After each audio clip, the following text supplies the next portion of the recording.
ஒரே ஒரு ஊர். அந்த ஊருக்கு பேர் கொடையாளிப்பட்டி. அந்த பேருக்கு தகுந்த மாதிரி தான் அந்த ஊர் மக்களும். யார் என்ன கேட்டாலும் இல்லைன்னு சொல்லாமல் கொடுப்பாங்க. கொடையாளிகள் நிறைந்த ஊர். இனாமா மட்டும் இல்லை, கடனாகவும் பணம் கொடுப்பாங்க. யாருக்காவது அவசரமாக பணம் தேவைப்பட்டதுன்னு வச்சுக்கோங்க, அந்த ஊருக்கு போய் வாங்கிக்கலாம். பத்திரம் தேவையில்லை, சாட்சி தேவையில்லை, ஜாமீன் தேவையில்லை, எந்த உத்தரவாதமும் கேட்காம பணம் கொடுத்துருவாங்க. நம்மளால் ஒருத்தனுக்கு பணம் தேவைப்பட்டது. சொந்த பந்தமெல்லாம் கேட்டு பார்த்தா யாரும் கொடுக்குற வழியாக தெரியல.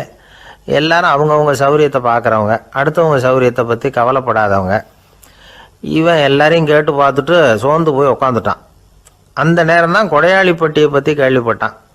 அப்படி ஒரு ஊர் இருக்கிறது தெரிஞ்சதும் அந்த ஊருக்கு வழி கேட்டுக்கிட்டு ஒரு நாள் புறப்பட்டு போனான். வயல்காட்டு வழியாக போக வேண்டியிருந்தது. மெதுவாக நடந்து ஊர் எல்லைக்கு வந்துட்டான். 2 பக்கமும் விவசாய வேலைகள் மும்முரமாக நடந்துக்கிட்டு இருக்குது. ஏர் உழுதுகிட்டு இருக்கிறாங்க. அப்போ அங்கே ஒரு ஆளை பாம்பு கடிச்சுட்டுது. பக்கத்தில் வேலை செஞ்சுக்கிட்டு இருந்தவங்க ஓடி வந்தாங்க. அவசரமாக செய்ய வேண்டிய முதல் உதவியெல்லாம் செஞ்சு பார்த்தாங்க. பலன் இல்லை. அந்த ஆள் செத்து போட்டான். அவன் செத்து விட்டான்னு தெரிஞ்சதும் அவனை தூக்கி வரப்பு மேலே போட்டுட்டு எல்லாரும் அவங்கவுங்க வேலையை கவனிக்க ஆரம்பிச்சிட்டாங்க. அங்கே ஒரு ஆள் இவனை பார்த்து சொன்னான், ஐயா, நீங்கள் போகிற வழியில் இவன் சொந்தக்காரன், இவனுக்கு சோறு கொண்டுகிட்டு வருவான், இவன் இங்கே செத்துட்டான்னு அவங்ககிட்ட சொல்லிவிடுங்க அப்படின்னா. இவனுக்கு ரொம்ப ஆச்சரியம். என்னடா இது, பாம்பு கடிச்சுட்டுதுன்னதும் பதறி அடிச்சுக்கிட்டு ஓடி வந்தாங்க, செத்துட்டான்னது பேசாமல் தூக்கி போட்டுட்டு போயிட்டாங்க அப்படின்னு நினச்சிக்கிட்டே நடந்து போகிறான். எதிரில் சோறு கொண்டுக்கிட்டு ஒரு ஆள் வந்தான். இவன் விவரத்தை சொன்னான். அங்கே உங்கள் சொந்தக்காரன் பாம்பு கடிச்சு செத்து போட்டான் அப்படின்னா. அவன் கொஞ்ச நேரம் அமைதியாக நின்னான். அதுக்கப்புறமா அங்கேயே வரப்பில் உட்காந்து கொண்டுகிட்டு வந்த சோத்தை தானே சாப்பிட்டு முடித்தான். பேசாமல் எழுந்திரிச்சு திரும்பி போட்டான். கொஞ்சம் கூட பதறல, அழலை. இப்படியும் ஒரு ஊரா அப்படின்னு நினச்சி ஆச்சரியப்பட்டுக்கிட்டே இவன் ஊருக்குள்ளே போனான். ஒரு பெரிய மனுஷனை பார்த்து பணம் கேட்டான். அவரும் இவனோட பேரையும் ஊரையும் மட்டும் விசாரிச்சுக்கிட்டு தேவையான பணத்தை கொடுத்துட்டார். பணத்தை வாங்கிட்ட பிறகு தன்னுடைய மனசை அரிச்சிக்கிட்டு இருந்த அந்த விஷயத்தை பற்றி கேட்டான். ஐயா, வழியில் ஒருத்தன் செத்துட்டான், அவனை அப்படியே தூக்கி வரப்பில் போட்டுட்டு எல்லாரும் வயல்வெளி வேலைகளை பார்த்துக்கிட்டு இருக்கிறாங்களே அப்படின்னா. இதுக்கு அந்த பெரியவர் சொன்னார், ஆமாம், அப்படி தான் செய்வோம். வேலை முடிஞ்சு வீட்டுக்கு திரும்புகிறப்போ அவனை தூக்கிட்டு வந்து அடக்கம் பண்ணிடுவோம் அப்படின்னார். ரொம்ப ஆச்சரியமாக இருக்கே அப்படின்னா. ஏன் உங்கள் ஊரில் யாராவது செத்துட்டா என்ன பண்ணுவீங்க அப்படின்னு கேட்டார். என்ன இப்படி கேட்குறீங்க, எங்கள் ஊரில் எல்லாம் பணத்தை தூக்க விட மாட்டாங்க, ஒப்பாரி வைப்பாங்க, கட்டி புரண்டு அழுது புலம்பி தீர்த்துருவாங்க அப்படின்னா. இவன் பெரியவர் பார்த்தார். அவங்ககிட்ட கொடுத்த பணத்தை லபக்குன்னு பறிச்சுக்கிட்டார். திருப்பி வாங்கிட்டார். இவன் பதறி போய் நிற்கிறான். அவர் சொன்னார், பணத்தையே விட மாட்டேன்னு கட்டுப்பிடிச்சி அழுதா நான் கொடுத்த பணத்தை மட்டும் எப்படி திருப்பி கொடுக்க போகிறேன், போயிட்டு வா அப்படின்னு விரட்டி விட்டாரான். இந்த கதையை நண்பர் ஒருத்தர் சொன்னார். கதை வேடிக்கையாக தெரிஞ்சால் கூட இதில் கருத்து உண்டு. பணம் பிணம் இது ரெண்டையுமே விடுறதுக்கு அவ்வளவு சுலபமாக மனம் வர்றதில்லை. இந்த 2 விஷயங்கள்லேயும் அறிவார்ந்த செயல்பாடு தேவை. ஒரு பேருந்து மரத்தில் மோதி விட்டுது. எல்லாரும் அடிபட்டு முனைகிட்டு கிடக்கிறாங்க. டிரைவர், கண்டக்டர் இவங்களுக்கும் அடி. அவங்களும் ஒரு பக்கம் கிடக்கிறாங்க. ஒரு மூலையில் கிடக்கிற ஒருத்தன் மெதுவாக முக்கி முனகி கண்டக்டர்னு சத்தம் போடுறான். கண்டக்டர் மெதுவாக நகர்ந்து அவங்ககிட்ட போய் என்னன்னு விசாரிக்கிறார். அவன் ரொம்ப சிரமப்பட்டு வாயை திறந்து ஒரு 15 காசு சில்லற பாக்கி அப்படின்னானா. ஒரு பெரிய காடு. அந்த காட்டுக்கு மத்தியில் ஒரு ஆசிரமம். அங்கே ஒரு முனிவர் இருந்தார். பல இடங்கள்லேருந்து வர்ற குழந்தைகளுக்கு அவர் பாடம் சொல்லி கொடுத்துக்கிட்டு இருக்கிறார். ஏழை பணக்காரர் அப்படிங்கிற வித்தியாசம்லாம் கிடையாதுங்க. எல்லாரும் அவர்கிட்ட தங்கள் பிள்ளைகளை அனுப்பி வச்சாங்க. மன்னர்களுடைய பிள்ளைங்க கூட அங்கே அவர்கிட்ட தான் படிக்கிறதுக்கு வருவாங்க. ஆனால் அந்த முனிவரை பொறுத்த வரைக்கும் எல்லா பிள்ளைங்களும் ஒன்று தான். இது யார் வீட்டு பிள்ளைன்னெல்லாம் பார்க்க மாட்டார். எல்லாரும் சமம். மாணவர்கள்லாம் அங்கேயே மாத கணக்கில் வருஷ கணக்கில் தங்கியிருந்து பாடம் கற்றுக்கிட்டு போகிறது வழக்கம். அவராக பார்த்து போன்னு சொல்கிற வரைக்கும் அங்கேயே இருக்கணும், படிக்கணும். குருகுல வாசம். ஒரு சமயம் ஒரு ராஜகுமாரனும் அவர்கிட்ட படிச்சுக்கிட்டு இருந்தான். அவனுக்கு ஒரு 15 வயசு இருக்கும். சில வருஷம் கழித்து இந்த முனிவர் தன்கிட்ட இருக்கிற மாணவர்களுக்கெல்லாம் பரீட்சை வச்சார். அவங்களுடைய அறிவு முதிர்ச்சியை கணிக்கிறதுக்காக பல சோதனைகள்லாம் வச்சார். ஒவ்வொருத்தராக பார்த்து இனிமேல் நீங்கள் உங்கள் வீட்டுக்கு போகலாம் அப்படின்னு சொல்லி அனுப்பி வச்சுக்கிட்டு இருக்கிறார். எல்லாரும் போயிட்டாங்க. கடைசியாக மிஞ்சி இருந்தது ஒரே ஒரு மாணவன். அவனை மட்டும் வீட்டுக்கு அனுப்பலை. யார் அந்த பையன் தெரியுமா? அவன்தான் அந்த ராஜகுமாரன். ராஜகுமாரனுடைய தந்தைக்கு, அதுதான் இந்த ராஜாவுக்கு, அங்கே வயசு ஏறிக்கிட்டே போகுது. என்ன இது படிக்க போன பையன் இன்னும் திரும்பி வரலையே அப்படின்னு நினச்சார். வந்துட்டா சீக்கிரமாக அவனுக்கு பட்டம் கட்டிவிட்டு நாம் விலகிக்கலாமே அப்படின்னு நினச்சார். கல்யாணம் வேறு பண்ணி பார்க்கணும் பையனுக்கு. ஆனால் பையன் வர்ற வழியை காணும். ராஜா பார்த்தார். சரி, நேர்லேயே போய் என்னன்னு தெரிஞ்சுட்டு வந்துடுவோம் அப்படின்னு காட்டுக்கு புறப்பட்டார். அங்கே போய் முனிவரை பார்த்தார். முனிவர் இவரை அன்பாக வரவேற்று உட்கார வச்சார். அதுக்கப்புறம் ராஜா மெதுவா, எல்லாரையும் வீட்டுக்கு அனுப்பி வச்சுட்டிங்களாமே, ஏன் பிள்ளைய மட்டும் அப்படின்னு சொல்லி மெதுவாக இழுத்தார். முனிவர் இதுக்கு உடனே பதில் சொல்லலை. ராஜாவை கூப்பிட்டுட்டு போய் விருந்தினர் குடிசையில் தங்க வச்சார். அதுக்கப்புறம் சொன்னார், உங்கள் மகன் எல்லா பாடங்கள்லேயும் முதல் இடம் வாங்கியிருக்கான். இப்படி முதலாவதாக வர்ற மாணவனுக்கு நாங்கள் இன்னொரு தேர்வு வைக்கிறது வழக்கம். அதுலேயும் அவன் முதலாவதாக வந்துட்டான்னா அவன் ஒரு பெரிய வித்வான் அப்படிங்கிற கௌரவத்தை அடைஞ்சிருவான் அப்படின்னார். அதாவது முனிவர் அப்படி சொல்கிறார். அப்படி சொல்லிவிட்டு போயிட்டார் அவர். ராஜா அங்கேயே தங்கிட்டார். ராத்திரி படுத்து தூங்கினார். காலையில் எழுந்திரிச்சு அந்த குடிசைக்கு வெளியில் வந்தார் பல்லு விளக்கிறதுக்காக. அந்த சமயத்தில் தூரத்தில் ஒருத்தன் ஒரு கையில் கோடாலியை வச்சுக்கிட்டு தலையில் ஒரு பெரிய விறகு கட்டை சுமந்துக்கிட்டு வந்துக்கிட்டு இருக்கிறது மாதிரி தெரிஞ்சுது. யாராவது விறகு வெட்டியாக இருக்கும் அப்படின்னு நினச்சார் ராஜா. கிட்ட வந்ததும் உத்து பார்க்குறாரு. பார்த்தா அது தன்னோட புள்ள. திகைச்சு போயிட்டார். என்ன இது, ஒரு ராஜகுமாரனை கூட இது மாதிரி வேலையெல்லாம் செய்ய சொல்கிறாங்களே அப்படின்னு நினச்சார். ராஜகுமாரன் விறகு கட்டை கொண்டுகிட்டு போய் கொல்லை பக்கம் வச்சான். அந்த சமயம் முனிவர் அங்கே வந்தார். என்ன மகனே, விறகு வெட்டிட்டு வந்துட்டியா? சரி, இப்போ ஒரு துடைப்பத்தை எடுத்துக்கோ, விருந்தினர் குடிசையின் வாசல் பக்கத்தை கூட்டி பெருக்கி சுத்தம் பண்ணு போ அப்படின்னார். அப்படியே செய்கிறேன் குருவே அப்படின்னு சொல்லிவிட்டு போனான். சுத்தம் பண்ண ஆரம்பிச்சிட்டான். ராஜா பார்த்தார் இதை. உடனே ஓடியாந்தார். மகனே, என்ன காரியம் பண்ணுற? துடப்பத்தை கீழே போடுனார். இப்போ அந்த ராஜகுமாரன் சொல்கிறான், தந்தையே, இது என்னுடைய குருதேவரோட உத்தரவு. இங்கே நான் ஒரு மாணவன். இங்கே அரசனும் ஒன்று தான், ஆண்டியும் ஒன்று தான். குருதேவர் சொல்கிறத மறுக்காமல் செய்கிறது தான் எங்கள் கடமை அப்படின்னா. இந்த சமயம் முனிவர் அங்கே வந்தார். இவனை முதுகில் தட்டி கொடுத்தார். அப்புறம் ராஜா கிட்ட சொன்னார், அரசே, உங்கள் புள்ள எங்கள் கடைசி தேர்வுலையும் வெற்றி பெற்றுட்டான். பணிவு தான் மாணவர்களின் மிக உயர்ந்த குணம். குருநாதர் சொல்றது மனசுக்கு பிடிக்கலன்னா கூட மறுக்காம செய்யணும். அப்படி செய்யறதுனால எதை செய்யலாம் எதை செய்யக்கூடாது அப்படிங்கிற விவேகம் அவங்களுக்கு வந்துடும். செய்யக்கூடாததை கூட பெரியவங்க சொல்லிவிட்டா செஞ்சுதான் ஆகணும் அப்படிங்கிற பணிவு அவங்களுக்கு வந்துடும். இந்த குணம் வந்துட்டுதுன்னா அவங்க எத்தனை கடினமான வேலையாக இருந்தால் கூட ரொம்ப சுலபமாக செஞ்சு முடிச்சிருவாங்க. தூக்கத்திலேயும் அப்புறம் துக்கத்திலேயும் தோண்டு போட மாட்டாங்க. இந்த பணிவும் விவேகமும் அவங்கக்கிட்ட மன உறுதியை ஏற்படுத்தும். அந்த உறுதி உங்கள் பையனுக்கு வந்தாச்சு. இனிமேல் அவனை நீங்கள் அழைச்சிட்டு போகலாம். அவன் நிச்சயமாக பேரும் புகழும் பெறுவான் அப்படின்னார். ராஜா அவரை பார்த்து, குருதேவா, புரிஞ்சுக்கிட்டேன், என்னை மன்னிக்கணும் அப்படின்னாரு. அதுக்கப்புறம் மகனை அழைச்சிக்கிட்டு நாட்டுக்கு திரும்பி வந்துட்டார். இந்த கதையை இன்று ஒரு தகவலில் சொல்லுங்கள் சார், உங்கள் நிகழ்ச்சியில் சொல்லுங்கள் சார் அப்படின்னு சொல்லி மாணவர்கள் கேட்டால் பணிவாக இருக்கிறது எப்படி அப்படிங்கிறத புரிஞ்சுக்குவாங்க அப்படின்னு சொன்னார் ஒருத்தர்.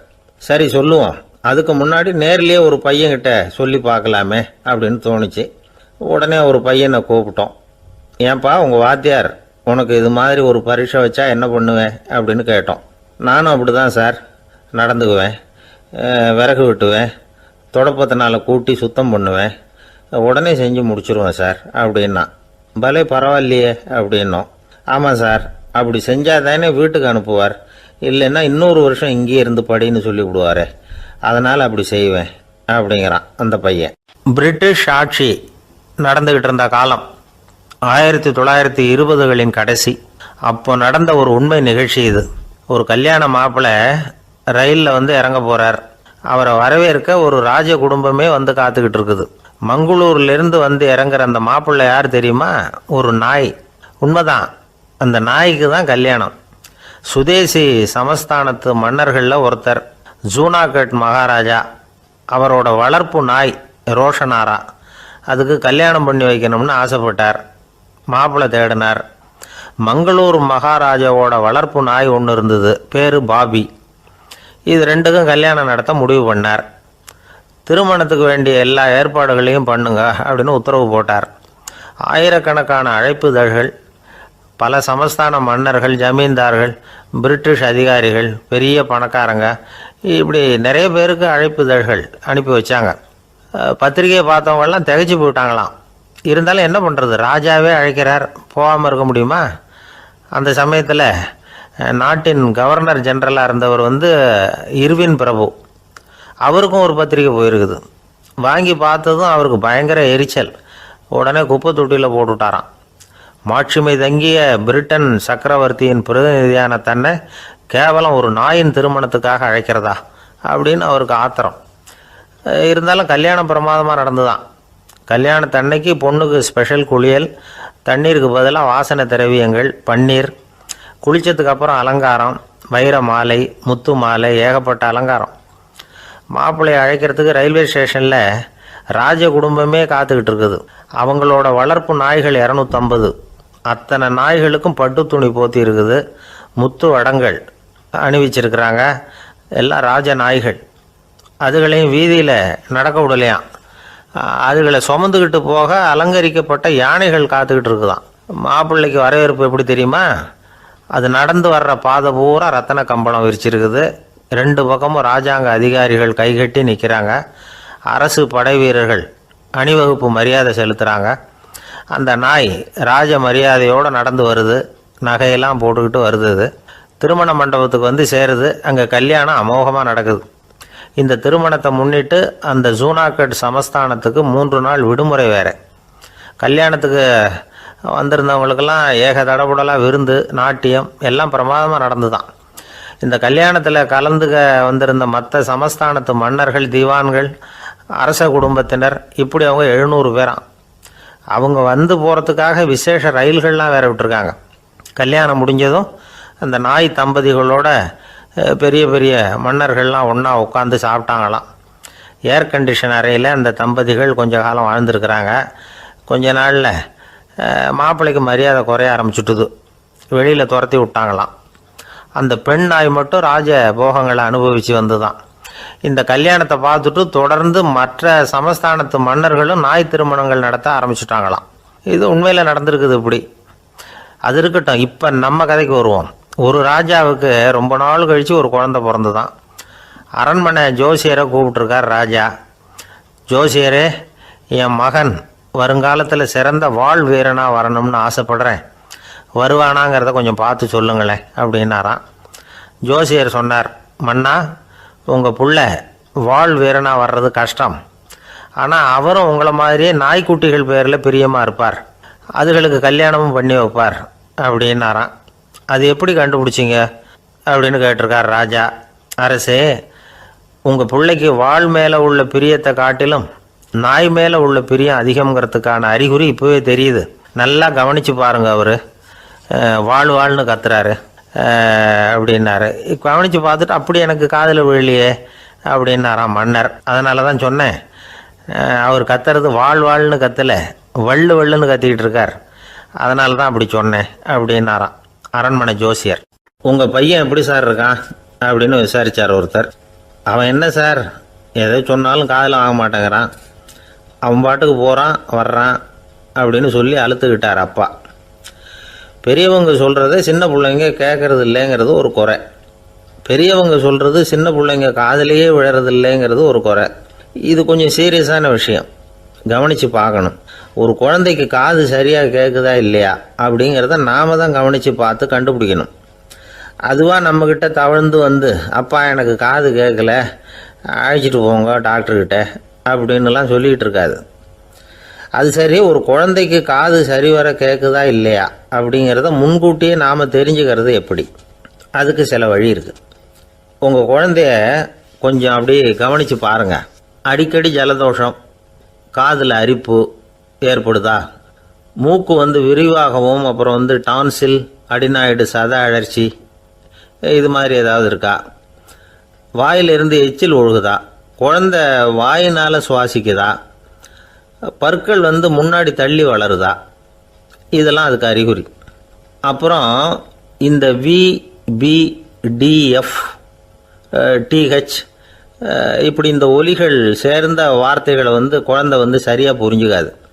இப்போ உதாரணத்துக்கு பட்டுன்னு சொல்லு குழந்தை அப்படின்னீங்கன்னா அது வந்து கட்டுன்னு சொல்லும்.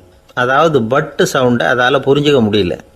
அப்புறம் உங்கள் குழந்தை வந்து உங்களை உறக்க பேச சொல்கிறானா, அடிக்கடி கேள்வி கேட்குறானா, சாப்பிட்றப்போ கவனம் இல்லாமல் இருக்கானா, படிப்பில் போதுமான முன்னேற்றம் இல்லையா, வகுப்பில் சரியாக கவனிக்கிறது இல்லையா, இப்படிலாம் இருந்தால் ஆரம்பத்திலேயே டாக்டர்கிட்ட அழைச்சிட்டு போய் சிகிச்சையை வந்து ஆரம்பிச்சுடலாம், குணப்படுத்தி விடலாம். குழந்தைக்கு காது சரியாக கேட்கலன்னா நீங்கள் செய்ய வேண்டியது என்ன தெரியுமா? அவனுக்கு காது கேட்கலேங்கிறதுக்காக அவன் முன்னாடி சத்தம் போட்டு பேசக்கூடாது. மெதுவாக சீராக பேசணும், அவனை பார்த்து பேசணும். உங்கள் உதட்டு அசைவுகள் வந்து அவனுக்கு உதவும், அதை பார்த்தே புரிஞ்சுக்குவான். நீங்கள் வாயில் வெத்தலை பாக்கு போட்டுக்கிட்டோ புகை பிடிச்சிக்கிட்டோ பேசக்கூடாது. அப்படி பேசினா அவனால் அந்த உச்சரிப்பை சரியாக புரிஞ்சிக்க முடியாது. ஒரு வார்த்தையை சொல்கிறீங்க, அவனுக்கு புரியல அப்படின்னா அதே வார்த்தையை மறுபடியும் சொல்லணும். அவனுக்கு நீங்கள் முதல்ல சொன்ன வார்த்தை புரியலேன்னு நினச்சிக்கிட்டு மறுபடியும் திருப்பி சொல்கிறப்போ அதே அர்த்தம் வரக்கூடிய வேறு வார்த்தையை சொல்லக்கூடாது. இப்படிலாம் நடந்துக்கிட்டால் அவனுக்கு வந்து மன திடத்தை ஏற்படுத்த முடியும். இல்லைன்னா அவனுக்கு வந்து தாழ்வு மனப்பான்மை வந்துடும்.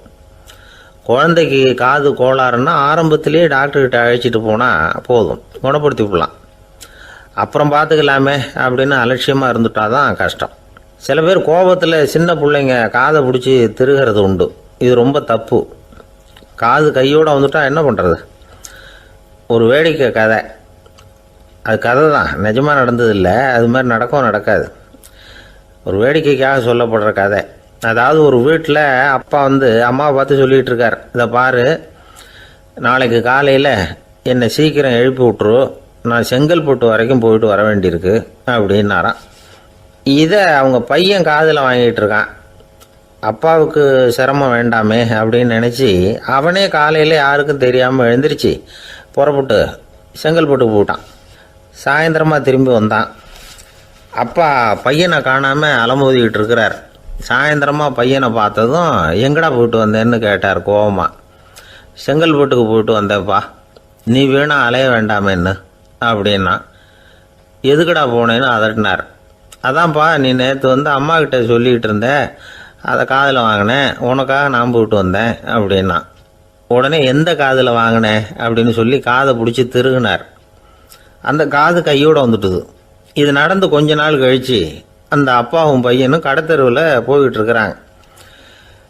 எதிரில் ஒரு நாய் ஓடி வந்தது. அதுக்கு 2 காதும் இல்லை.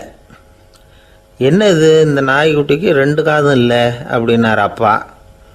அதுக்கு பையன் சொல்கிறான், அப்பா அது 2 தடவை செங்கல்பட்டுக்கு போயிட்டு வந்துடுவோம் அப்படின்னானா. ஒரு அப்பாவுக்கு 2 பிள்ளைங்க. மூத்தவன் ரொம்ப அடக்கம், அப்பா எது சொன்னாலும் கேட்பான், பெரியவங்களுக்கு கீழ்ப்படிஞ்சு நடப்பான். இளையவன் அப்படி இல்லை, தான் நினச்சதை தான் சொல்லுவான் செய்வான். அடுத்தவங்க சொல்கிறத கேட்க மாட்டான், அடங்கி நடக்க மாட்டான். இந்த 2 பேரில் யாரை வந்து உங்களுக்கு பிடிக்கும்? பெரியவனை தான் பிடிக்கும், ஏன்னா அவன் தான் சொல்கிற பேச்சை கேட்குறவன் அப்படின்னு சொல்லுவீங்க. ஆனால் ஒரு ஞானி என்ன சொல்கிறார் தெரியுமா? ஒரு குழந்தை அதன் அறிவுக்காக மதிக்கப்பட வேண்டுமே தவிர அதனுடைய கீழ்ப்படியும் தன்மைக்காக அல்ல அப்படிங்கிறார். நம்ம குழந்தைகளை வந்து சுயமாக சிந்திக்கிறதுக்கு நாம் விடுறதில்ல, மற்றவங்கள பார்த்து காப்பி அடிக்கிறதுக்கு தான் நாம் அவங்களுக்கு கற்றுக் கொடுக்குறோம். புகழ்பெற்ற மனிதர்கள் சிலருடைய பேரை சொல்லி நீயும் அவர் மாதிரி ஆகணும், இவர் மாதிரி ஆகணும் அப்படின்னு சொல்லிகிட்டே இருக்கிறோம். குழந்தைகள் வந்து தங்களுடைய தனித்தன்மையை வளர்த்துக்கிறதுக்கு நாம் தடையாக இருக்கிறோம். ஒரு குழந்தைகிட்ட அனாவசியமாக வந்து நம்பிக்கையை வளர்த்துடக்கூடாது, எந்த கோட்பாட்டையும் திணிக்கக்கூடாது. நாம் ஏற்கனவே அர்த்தமில்லாத கருத்துக்களையும் கொள்கைகளையும் மனசில் போட்டு நிரப்பி வச்சுருக்கிறோம். இந்த உலகத்துக்கு புதுசாக வந்து சேர்ந்திருக்கிற ஒரு குழந்தையின் தூய்மையான மனசில் நம்ம கருத்துக்களை அறிமுகம் செய்ய அல்லது திணிக்கிறதுக்கு நமக்கு எந்த அதிகாரமும் கிடையாது. ஒரு குழந்தைய நீ இந்த மதத்தை சேர்ந்தவன் அப்படின்னு பிறந்ததுமே ஒரு முத்திரை குத்தி விடுறோம். இது அதோட சுதந்திரத்தை ஆரம்பத்திலேயே கிள்ளி எறிகிறது மாதிரி தான். நீங்கள் ஒரு மதத்தின் வழிமுறைகளை கடைப்பிடிச்சிக்கிட்டு வர்றீங்க, அந்த வழியில் போய்கிட்டு இருக்கிறீங்க, சரி, அதனால் போகிறீங்க. அதுக்காக உங்கள் குழந்தையையும் அதே வழியில் தான் வரணும் அப்படின்னு கட்டாயப்படுத்துறதுக்கு உங்களுக்கு என்ன உரிமை இருக்குது? அந்த குழந்தை சுயமாக சிந்திச்சு ஒரு முடிவுக்கு வரட்டுமே, அதுக்கு நீங்கள் ஏன் தடையாக இருக்கிறீங்க? நமக்கு உண்மையிலேயே நம்ம குழந்தை மேலே அன்பு இருந்தால் இது மாதிரி திணிப்பு வேலைகளை செய்யக்கூடாது. திணிப்பு வேலைகளிலிருந்து குழந்தைகளை காப்பாற்றினா போதும். அதுதான் ரொம்ப முக்கியம். அடுத்த தலைமுறை அற்புதமான தலைமுறையாக உருவாகும். நாம் தான் சாதி மத சங்கடங்களில் மாட்டிக்கிட்டு தவிக்கிறோம். அவங்களாவது சாதி மத வேறுபாடு இல்லாத சமுதாயத்தை பார்க்கட்டுமே, அந்த சௌகரியங்களை அனுபவிக்கட்டுமே. அதுக்கு நாம் என்ன செய்யணும்னா ஒன்றும் செய்யாமல் இருந்தால் போதும். ஒரு குழந்தைகிட்ட நம்ம கருத்தை திணிக்கும் பொழுது என்ன ஆகுது தெரியுமா? அது அவனை அவங்ககிட்ட இருந்தே அப்புறப்படுத்தி விடுது. அவனுடைய தனித்தன்மையை அழிச்சுடுது. அவனை ஒரு எல்லைக்குள்ளே திணிச்சுடுது. இதெல்லாம் அன்புங்கிற பேரால் பெற்றோர்கள் செய்கிற தப்பு. இதெல்லாம் கேட்டுக்கிட்டு இந்த காலத்தில் அப்பா ஒருத்தர் சொன்னார், நான் கருத்துக்களை எல்லாம் என் பையன்கிட்ட திணிக்கிறது இல்லைங்க, ஆனால் அதிகமாக சாப்பிட சொல்லி கட்டாயப்படுத்துவேன் அப்படின்னார். உங்கள் வீட்டு சமையல் அவ்வளோ நல்லா இருக்குமான்னு கேட்டாங்க. நல்லா இருந்தால் நான் ஏன் அவனை சாப்பிட சொல்லி கட்டாயப்படுத்த போகிறேன் அப்படின்னார். ஒரு ஊரில் ஒரு மன்னன் இருந்தான், கொடுங்கோல் மன்னன். நிறைய தொந்தரவு பண்ணிக்கிட்டு இருந்தான். அவன் ஒரு தடவை என்ன பண்ணான் தெரியுமா? ஒரு தப்பும் பண்ணாத ஒரு இளைஞனை பிடிச்சி ஜெயிலில் அடைச்சுட்டான். அந்த பையனோட சொந்தக்காரங்கள்லாம் ராஜா கிட்ட போனாங்க. அவன் ஒரு தவறும் பண்ணலை, அவனை விடுதலை பண்ணுங்க அப்படின்னு கெஞ்சி கேட்டுக்கிட்டாங்க. மன்னன் யோசனை பண்ணான். அந்த இளைஞனை கூப்பிட்டுக்கிட்டு வர சொன்னான். அவனை கொண்டாந்து ராஜா முன்னாடி நிறுத்தினாங்க. இதை பாருப்பா, உன்னை நான் விடுதலை பண்ணுவேன், ஆனால் ஒரு கண்டிஷன். அந்த நிபந்தனையை நீ நிறைவேற்றினா உனக்கு விடுதலை அப்படின்னா மன்னன். சரின்னு ஒத்துக்கிட்டான் பையன். மன்னன் கண்டிஷன் என்னங்கிறத சொன்னான். உங்ககிட்ட ஒரு செம்மறி ஆட்டை கொடுக்க போகிறேன். 1 மாதத்துக்கு அதுக்கு தேவையான தீனியையும் கொடுக்க போகிறேன். 1 மாதம் கழித்து அந்த ஆட்டை எடை போட்டு பார்ப்பேன். அந்த ஆட்டின் எடை கொஞ்சம் கூட கூடி இருக்கக்கூடாது. எடை கூடி இருந்தால் உனக்கு விடுதலை கிடையாது. என்ன சொல்கிற அப்படின்னா. பையனுக்கு ஒன்றும் புரியல, பயமாக போட்டுது. குழம்பிக்கிட்டே நின்றுக்கிட்டு இருக்கிறான். சரி, ஒரு நாள் டைம் தரேன், நல்லா யோசனை பண்ணி பார்த்துட்டு நாளைக்கு உன் முடிவை சொல்லு அப்படின்னா மன்னன். பையன் கவலையோடு வெளியில் வந்தான். அங்கே ஒரு பெரியவர் நின்றுக்கிட்டு இருந்தார். அவர்கிட்ட விஷயத்தை சொன்னான். அந்த பெரியவர் இந்த பையனுக்கு காதோட காதாக ஒரு வழியை சொல்லி கொடுத்தார். அதை கேட்டதும் பையன் மறுபடியும் மன்னன் முன்னாடி நின்னா, உங்கள் நிபந்தனையை ஏற்றுக்கிறேன்னு சொன்னான். மன்னன் ஒரு ஆட்டுக்குட்டியையும் அதுக்கு 1 மாதத்துக்கு தேவைப்படுற தீவனத்தையும் கொடுக்கும்படியாக உத்தரவு போட்டான். கொடுத்தாங்க, ஓடிட்டு போயிட்டான். 1 மாதம் தினமும் தவறாமல் அந்த தீவனத்தை ஆட்டுக்குட்டிக்கு போட்டுக்கிட்டு இருக்கிறான். 1 மாதம் கழித்து அந்த ஆட்டை அரண்மனைக்கு ஓட்டிகிட்டு போனான். மன்னன் அதை எடை போட்டு பார்க்குறான். எடை கூடவே இல்லை, அப்படியே தான் இருக்குது. உடனே போட்ட நிபந்தனைப்படி அந்த இளைஞனை விடுதலை பண்ணிவிட்டான். சரி, ஆட்டுக்கு எடை கூடாமல் இருக்கிறதுக்கு அந்த பெரியவர் சொல்லி கொடுத்த யோசனை என்ன அப்படின்னா, அது வேற ஒன்றும் இல்லை. அந்த ஆட்டுக்கு எதிரில் அது கண்ணில் படுற மாதிரி ஒரு ஓநாயை கட்டி போட சொன்னார். அவ்வளவுதான். ஆட்டுக்கு ஓநாய்ங்கிறது பிறவி பகை. ஓநாயை பார்த்தா ஆடு நடுங்க ஆரம்பிச்சிரும், அவ்வளவு பயம். தினமும் அந்த ஆடு பயந்துக்கிட்டே தேனி சாப்பிட்டுது, எடை கூடல. அதுதான் ரகசியம். இது சின்ன பிள்ளைங்களுக்கான ஒரு கதை. இதிலேருந்து தெரிஞ்சிக்க வேண்டிய உண்மை என்னென்னா, நாமெல்லாம் சாப்பிட்றப்ப மனசும் உடம்பும் அமைதியாக இருக்கணும். அப்போ தான் அது உடம்புல ஒட்டும். அவசரத்துலேயும் பயத்துலையும் சாப்பிட்டா அது சரியாக ஜீரணமாகாது. இன்னொரு ராஜா இருந்தார். அவரும் ஒரு இளைஞனை ஜெயிலில் அடைச்சி விட்டார். விடுதலை பண்ணணும்னா ஒரு கண்டிஷன்னார். என்னன்னு கேட்டான். ஒரு ஆட்டுக்குட்டியை அவன் முன்னாடி கொண்டாந்து நிறுத்துவேன், நீ அதுக்கிட்ட ஒரு கேள்வி கேட்கணும், அதுக்கு சரியான பதிலை சொல்லணும். அப்படி செஞ்சுட்டா உனக்கு விடுதலைன்னார். இளைஞன் யோசனை பண்ணி பார்த்தான். சரின்னு ஒத்துக்கிட்டான். அது பிரகாரமே ஆட்டுக்குட்டியை பதில் சொல்ல வச்சுட்டான். என்ன நடந்தது தெரியுமா? ஆட்டுக்குட்டியை கொண்டாந்து நிறுத்தினாங்க. இவன் மெதுவாக அதுக்கிட்ட போனான். அது காதுகிட்ட போய் ஏப்ரலுக்கு அடுத்த மாதம் என்ன மாதம்னு கேட்டான். அது உடனே மேன்னு கத்திச்சு. இவன் விடுதலை ஆயிட்டான். ஆந்திர நாட்டில் ஒரு அரசர் இருந்தார். அந்த அரசர்கிட்ட ஒரு அமைச்சர் இருந்தார். அந்த அமைச்சர் பேர் ராயண பாஸ்கர். அவர் ஒரு பெரிய அறிவாளி. அது மட்டும் இல்லை, மிகச்சிறந்த கொடையாளி. யார் எது கேட்டாலும் இல்லைன்னு சொல்ல மாட்டாராம். அதன் காரணமாகவே அவர்கிட்ட இருந்த செல்வம் நாளுக்கு நாள் குறைஞ்சிக்கிட்டே வந்துட்டு தான். கடைசியில் குடும்பத்துக்குன்னு எதுவும் வைக்காமலே அவர் போய் சேர்ந்துட்டார். மகனும் இறந்துட்டார். அந்த குடும்பத்தில் மிஞ்சி இருந்தது அவருடைய மருமகள், ஒரு பேரன், அவ்வளவுதான். இருந்த ஒரே சொத்து பழுதடைஞ்ச ஒரு வீடு. அந்த அம்மா மற்ற வீடுகளில் வேலை செஞ்சு தன்னுடைய பிள்ளைய படிக்க வச்சுக்கிட்டு வராங்க. அந்த புள்ள ஒரு பெரிய வள்ளலுடைய பேரன்கிறது அந்த பள்ளி வாத்தியார்களுக்கும் தெரியும். அதனால் அவங்களும் இவங்ககிட்ட கொஞ்சம் அன்பாகவும் அக்கறையாகவும் பழகி பாடம் சொல்லி கொடுத்துக்கிட்டு இருக்கிறாங்க. ஒரு நாள் ஒரு புகழ்பெற்ற கவிஞர் ஒருத்தர் அந்த பள்ளிக்கூடத்துக்கு வந்திருக்கிறார். ஆசிரியர்கள்கிட்ட பேசிக்கிட்டு இருந்தப்போ ஒரு செய்தியை சொன்னாராம். ராயண பாஸ்கருங்கிற வள்ளல் எனக்கு நிறைய உதவிகள் செஞ்சிருக்கார். என்னை பாராட்டி பரிசுகள்லாம் கொடுத்துருக்கிறார். அந்த வள்ளல் வாழ்ந்த கிராமத்தை பார்க்கணுங்கிறதுக்காக தான் இப்போ இங்கே வந்திருக்கிறேன் அப்படின்னாராம். ஆசிரியர் உடனே இந்த பையனை கூப்பிட்டு, இதை பாருங்கள், இவன் யார் தெரியுமா, நீங்கள் குறிப்பிடுகிற அந்த வள்ளலின் பேரன் அப்படின்னு அறிமுகப்படுத்தினாராம். கவிஞரின் கண்களில் ஆனந்த கண்ணீர். அந்த பரவச நிலையிலேயே அந்த வள்ளலை பற்றி கவி பாட ஆரம்பிச்சுட்டாராம். இந்த சின்ன பையன் அதை கேட்டிருக்கிறான். உடனே என்ன பண்ணான் தெரியுமோ, தன் கையில் அணிஞ்சிருந்த ஒரு பொன் வளையலை கழட்டி அந்த கவிஞருக்கு பரிசாக கொடுத்துட்டானான். எல்லாருக்கும் ஆச்சரியம். தாத்தா இருக்கும் நிலையில் கொடுத்தார், பேரன் இல்லாத நிலையிலையும் கொடுக்குறான். பையனை எல்லாரும் பாராட்டினாங்களாம். இருந்தாலும் அவனுக்குள்ள ஒரு பயம் எதுவும் ஆரம்பமாச்சு. பள்ளிக்கூடம் விட்டு வீட்டுக்கு வரும்பொழுது அந்த பயம் இன்னும் அதிகமாயிட்டுது. அம்மா என்ன சொல்லுவாங்களோ தெரியலையே, ஏதோ திடீர்னு தோணிச்சு வளையல கட்டி கொடுக்கணும்னு கொடுத்துட்டோம்.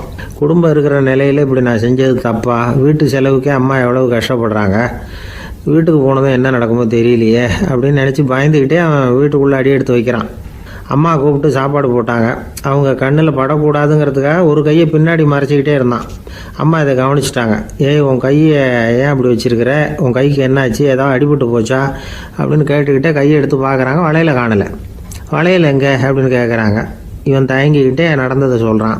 அது கேட்டதும் அந்த அம்மாவோட முகம் கோபத்தால் சவுந்து போச்சான். முட்டாளே, என்ன காரியம் பண்ண அப்படின்னு கன்னத்தில் அரைஞ்சிட்டாங்களாம். அம்மா, என்னை அடிக்காத, ஏதோ தெரியாமல் தப்பு பண்ணிட்டேன் அப்படின்ட்டுருக்கான். மகனே, வளையலை கொடுத்ததுக்காக நான் உன்னை அடிக்கலை அப்படிங்க, பின்ன எதுக்கு அடித்தேன்னு கேட்டிருக்கான். உன் பாட்டனார் ஒரு பெரிய வள்ளல், அவர் எதையும் பாதி வேலையை செய்கிறதில்ல, அவருடைய பேரை நீ அரைகுறை வேலை செஞ்சுட்டு வந்திருக்கிற அப்படின்னாங்களாம். என்னம்மா சொல்கிறேன்ருக்கான். நீ ஒரே ஒரு வளையலை மட்டும்தானே கட்டி கொடுத்துருக்குற, கொடுக்குறதா இருந்தால் ரெண்டையும் சேர்த்துல கொடுத்துருக்கணும், அதுதானே உங்கள் தாத்தாவுக்கு பெருமை அப்படின்னாங்களாம். அம்மா, தெரியாமல் இப்படி செஞ்சுட்டேன், உங்கள்கிட்டையும் அரை வாங்கிட்டேன் அப்படி இப்படின்னு அவன் சொல்லியிருக்கிறான். இப்போ அம்மா கொஞ்சம் இருங்க, அந்த கவிஞர் இன்றைக்கி நம்ம ஊரில் தான் தங்கியிருப்பார், நாளைக்கு காலையில் தான் அவர் எங்கே இருக்காருன்னு விசாரித்து இன்னொரு வளையலையும் கொடுத்துட்றேன் அப்படின்ட்டுருக்கான். மகனே, நல்ல செயல்களையெல்லாம் நாளைக்குன்னு ஒத்தி போடாத, நாளைக்கு என்ன நடக்குங்கிறது யாருக்கு தெரியும், இப்போவே போ, எங்கே இருக்காருன்னு பாரு அப்படின்ட்டுருக்காங்க. மகன் புறப்பட்டான். பள்ளி ஆசிரியர்கிட்ட போய் கேட்டானா அந்த கவிஞர் எங்கே இருக்காருன்னு. அவர் சொன்னாராம். உடனே போய் அவர் இருக்கிற இடத்துல கதவை தட்டியிருக்கான். ராத்திரி நேரத்தில் இவனை கண்டதும் அவருக்கு ரொம்ப ஆச்சரியம். இவன் இன்னொரு கை வளையலையும் எடுத்து நீட்டியிருக்கான். அவர் திகைச்சு போய் நிற்கிறார். அவரால் என்ன பண்ணுறதுன்னே தெரியல. ஆனந்த கண்ணீர். இது பெரியவர்கள் கூற கேட்ட ஒரு வரலாறு. இன்றைக்கி இப்படிப்பட்டவங்களை பார்க்க முடியுமா? வறுமை வள்ளல் தன்மையை ஒன்று செய்து விடாதுங்கிறதுக்கு இது ஒரு உதாரணம். ஒருத்தன் இன்னொருத்தனை பார்த்து கேட்டானா, எங்கள் தாத்தா உங்கள் தாத்தாவுக்கு 100 ரூபா கடன் கொடுத்துருக்கிறார், அதை எப்போ திருப்பி கொடுக்க போகிறேன்னு. கவலைப்படாத, எங்கள் பேரன் அதை உங்கள் பேரன்ட்ட திருப்பி கொடுத்துருவான் அப்படின்னு அவன். எனக்கு வாழ்க்கையே வெறுத்து போச்சு சார் அப்படின்னு சொல்லிட்டு ஒருத்தர் வந்தார். கொஞ்ச நேரம் பேசினதுக்கப்புறம் அவர் அப்படி சொல்லியிருந்தா அதில் ஒரு அர்த்தம் இருந்திருக்கும். வர்றதுக்கு முன்னாடியே வாழ்க்கை வெறுத்து போச்சுன்னு சொல்லிட்டு வர்றார்.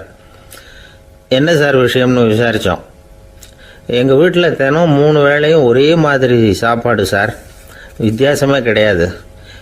இப்படியே 3 மாதமாக சாப்பிட்டுக்கிட்டு இருக்கிறேன், அதை விட பட்டினி கிடந்து செத்துடலாம்னு தோணுது அப்படின்னார். ஒரு பெரியவர் சொன்ன தத்துவத்தை சொல்கிறதுக்கு ஆள் கிடைக்காம தவிச்சுக்கிட்டு இருந்தோம். இப்போ ஒருத்தர் கிடைச்சிட்டார், விட்டுலாமா? உடனே அவரை உட்கார வச்சு சொல்ல ஆரம்பிச்சிட்டோம். அதாவது நாம் அனுபவிக்கிற உணர்வுகளில் களிப்பு, மகிழ்வு, ஆனந்தம், இது 3க்கும் ஒன்றுக்கு ஒன்று வித்தியாசம் உண்டு. மேம்போக்காக பார்க்குறதுக்கு இது 3 ஒன்று மாதிரி தோணும், ஆனால் அது அப்படி இல்லை. களிப்புங்கிறது உடம்பை பொறுத்தது, மகிழ்வுங்கிறது மனசை பொறுத்தது, ஆனந்தம்ங்கிறது ஆன்மாவை பொறுத்தது. இப்படி இந்த 3 வகையான அந்த சுவைப்புகளின் தன்மையும் வேற வேற. இப்போ முதல்ல களிப்புங்கிறத எடுத்துக்குவோம். நம்ம புலன்களுக்கு களிப்பை தரக்கூடிய பொருள்களுக்கு சில விசேஷ குணம் உண்டு. அது எப்படின்னா, சீக்கிரமே சலிப்பை உண்டு பண்ணும். ஒருத்தர் அந்த பொருளை எடுத்துக்கிட்டா அது இன்னொருத்தருக்கு குறைஞ்சிரும். உணவு, உடை, இதெல்லாம் களிப்பை தரக்கூடிய பொருள்கள். இப்போ உதாரணத்துக்கு, ஒரு சாப்பாட்டு மேசையில் ஒரு பாத்திரத்தில் 10 இட்லி இருக்குது. அதில் ஒரு 2 இட்லியை நம்ம தட்டில் எடுத்து வச்சு சாப்பிட்றோம். நாம் சாப்பிட்ட அந்த இட்லி நிச்சயமாக எதிரில் உட்காந்துருக்கிறவருக்கு இல்லை, அவருக்கு உபயோகப்படாது. நாம் சாப்பிட்ட அதே இட்லியை அவரும் சாப்பிட முடியாது, அவர் வேற தான் எடுத்து வச்சுக்கணும். அது மாதிரி நாம் ஒரு சட்டையை எடுத்து போட்டுக்கிறோம். அதே சட்டையை அதே நேரத்தில் இன்னொருத்தர் போட்டுக்க முடியாது. புலன்களுக்கு களிப்பை தரக்கூடிய இது மாதிரி பொருள்கள்லாம் முதல் தடவை நமக்கு கொடுக்குற களிப்பை ரெண்டாவது தடவையும் கொடுக்காது. மூணாவது தடவை இன்னும் குறையும். கடைசியில் வெறுப்பாகவும் மாறிடும். ஒவ்வொன்றா இட்லியை தொடர்ந்து சாப்பிட்றோம்னு வச்சுக்கோங்க, முதல் இட்லி தரக்கூடிய சுவையை 30வது இட்லி தராது. முதல் தடவை புது சட்டையை போட்டுக்கிறப்போ நமக்கு இருக்கிற களிப்பு அதே சட்டையை 100வது தடவையாக போட்டுக்கிறோம்னு வைங்க, அப்போ இருக்குமா? இருக்காது. இதுதான் களிப்பு. அதாவது சீக்கிரமே சலிப்பை தரக்கூடியது. ஒருத்தர் எடுத்துக்கிட்டால் இன்னொருத்தருக்கு குறைஞ்சி போகக்கூடியது. ஆனால் மகிழ்ச்சிங்கிறது அப்படி இல்லை. ஒருத்தர் அனுபவிக்கிறதுனால இன்னொருத்தருக்கு குறைஞ்சி போகாது. இப்போ காலையில் சூரியன் உதயம் ஆகிறத பார்த்து சந்தோஷப்படுறோம், அதையே இன்னொருத்தரும் பார்த்து சந்தோஷப்படலாம். ஒரு நல்ல சங்கீதத்தை கேட்குறோம், ஒரு அழகான ஓவியத்தை ரசிக்கிறோம். நீங்கள் ரசிக்கிற அதே நேரத்தில் இன்னொருத்தரும் அதை ரசிக்கலாம். அதனால் அது குறைஞ்சி போகிறதில்ல. இது மகிழ்வு. ஆனால் ஒன்று, ஒரே பாடலை திரும்ப திரும்ப கேட்டுக்கிட்டு இருந்தால் கடைசியில் அலுப்பு தட்டும். அதாவது மகிழ்வுங்கிறது எப்படின்னா, மற்றவங்களோட பகிர்ந்து கொள்றதுனால குறையாது. ஆனால் ஒரே பொருள் மீண்டும் மீண்டும் அனுபவிப்பை தர்றப்போ முதல்ல மகிழ்வு அதிகரித்து அதுக்கப்புறம் அது மங்கி மறைஞ்சு போயிடும். இதுதான் அந்த மகிழ்வுங்கிறதுக்கு இலக்கணம். சரி, இப்போ மூணாவதாக சுகம் தரக்கூடிய ஆனந்தம்ங்கிறது எப்படின்னா, இது நமக்கு உள்ளே இருந்து சுரக்கிறது. மனசு சலனங்கள்லேருந்து விடுபடுறப்போ இந்த ஆனந்தம் நமக்கு கிடைக்கும். இது நிலையான சுகம், ஆத்ம சுகம். களிப்பிலிருந்து மகிழ்வுக்கும் மகிழ்விலிருந்து ஆனந்தத்துக்கும் செல்றது தான் மனிதன் நடத்த வேண்டிய முக்கியமான பயணம். இவ்வளவு விஷயத்தையும் கேட்டுட்டு இந்த காலத்து பையன் ஒருத்தன் வந்தான். சார், இப்போ நீங்கள் ஒரு சாப்பாட்டு மேசையில் ஒரு 10 இட்லி வைக்கிறீங்க, என்ன உட்கார வைங்க, எதிரில் இன்னொருத்தனை உட்கார வைங்க. நான் களிப்பு மகிழ்வுலாம் தாண்டி நேரடியாக ஆனந்தத்துக்கு பயணம் பண்ணி காட்டுறேன் அப்படின்னா. ஒன்றும் புரியல அவன் சொன்னது. அது எப்படி, என்ன பண்ணுவ நீ அப்படின்னு சொல்லி கேட்டோம் ஆச்சரியமா. 2 இட்லி சாப்பிட்டா தானே சார் களிப்பு, நான் 10 இட்லியும் மொத்தமாக சாப்பிட்ருவேன், அடுத்தவனுக்கு எதுவும் கிடைக்காது, அவனுக்கு கிடைக்காதபடி நாமே சாப்பிட்டுடுறோம்ல, அதுதானே நமக்கு ஆனந்தம் அப்படின்னு அதுக்கு ஒரு விளக்கம் சொல்கிறான். துஷ்டரை கண்டால் தூர விலகு, இப்படி ஒரு பழமொழி உண்டு. எதுக்காக இப்படி சொல்லி வச்சாங்க? துஷ்டன் ஏதாவது தொந்தரவு கொடுப்பான், அதனால் அவனை கண்டா பயந்துக்கிட்டு ஓடி ஒளிஞ்சிக்கோ அப்படின்னா இதுக்கு அர்த்தம் அப்படி இல்லை. ஒரு துஷ்டன் கிட்ட நெருங்கி போகிறோம்னு வச்சுக்கோங்க, அவன் நமக்கு கெடுதலான ஆலோசனைகள் எதையும் சொல்லலாம், அல்லது அவன் தீய உணர்வுகள் உள்ளவனாக இருக்கலாம், அல்லது தீய செயல்கள் செய்யக்கூடியவனாக இருக்கலாம், அல்லது தீய நட்புனால அவன் ஏற்கனவே கெட்டு போனவனாக கூட இருக்கலாம். இப்படிப்பட்டவனை நெருங்கி போனால் அவனோட பாதிப்பு நமக்கும் வந்துடும். அதனால் விலகி போ அப்படின்னு சொல்கிறாங்க. இதையே கொஞ்சம் விவரமாக இப்போ பார்ப்போமே. இப்போ இந்த துஷ்டர்களை 4 வகையாக பிரிக்கிறாங்க. இந்த 4 வகைக்கும் உதாரணம் வேணும்னா வேற எங்கேயும் போக வேண்டியதில்லை, மகாபாரதத்தை பார்த்தாவே போதும். அதில் இந்த 4 வகையான தீயோரும் வர்றாங்க. முதல் வகைக்கு உதாரணம் சகுனி. இவன் மனசில் எப்பவும் தீய எண்ணங்கள் தான் நிறைஞ்சிருக்கும். கனவுல கூட தீய ஆலோசனைகள்.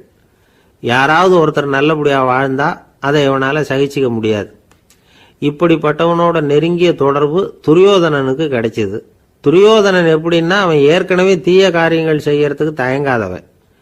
அப்படிப்பட்டவனுக்கு தீய போதனைகள் செய்யறதுக்கு சகுனி உதவுனா.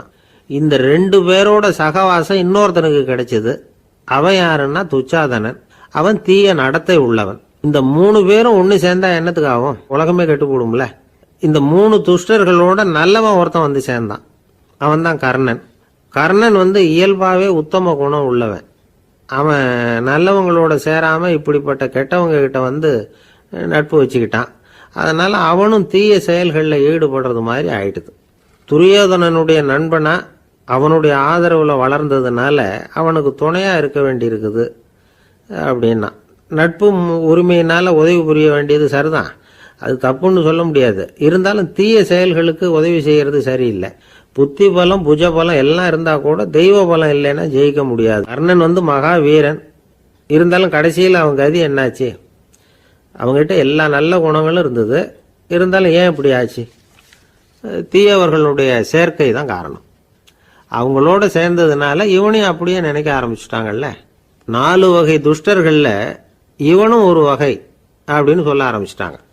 அதாவது தீய ஆலோசனைக்கு சகுனி, தீய உணர்வுகளுக்கு துரியோதனன், தீய செய்கைக்கு துச்சாதனன், தீய நட்புக்கு கர்ணன், இப்படி உதாரணமாயிட்டான். அதனாலதான் துஷ்டரை கண்டால் தூர விலகு அப்படின்னு சொன்னாங்க.